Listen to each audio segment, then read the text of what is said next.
अभी जो आपने क्लिप्स देखी हैं ये मेरे बंगाल टाइगर्स का पेयर है और ये भी मैंने खुद यहाँ पे ब्रीड करवाई है और उसके बाद इनको पाला भी खुद ही। पहले दिन से अपने हाथ से इनको पाला है मैंने और आज माशाल्लाह ये तकरीबन 1 साल के हो गए हैं। और आपने जैसे कि वीडियो में देखा है मेरे साथ किस तरह ये फ्रेंडली हैं, किस तरह से खेलते हैं। ये एक समझ ले कि इस चीज़ का आपके लिए सबूत है कि अगर जानवर को आप उसके लेवल पे जाके जो एक जानवर की ज़रूरत है आप उसको समझ के अगर उसको रखते हैं तो वो बिल्कुल आपका ऐसे वो एक आपका अच्छा दोस्त बन जाता है। तो एक अच्छा दोस्त कैसा होता है वो तो आपने देख लिया।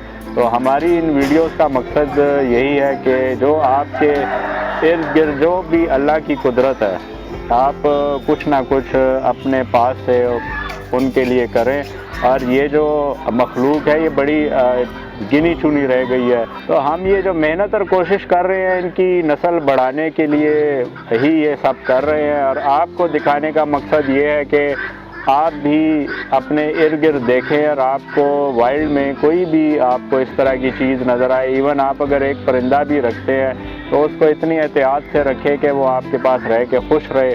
और यही इनके लिए सब कुछ होता है। तो इंशाल्लाह ऐसी मज़ीद वीडियोस के लिए आप देखते रहिए। लाइफ स्किल्स ये आपको मालूमाती बहुत सारी वीडियोस फराहम करता है। तब तक के लिए अपना ख्याल रखिए। अल्लाह हाफ़िज़।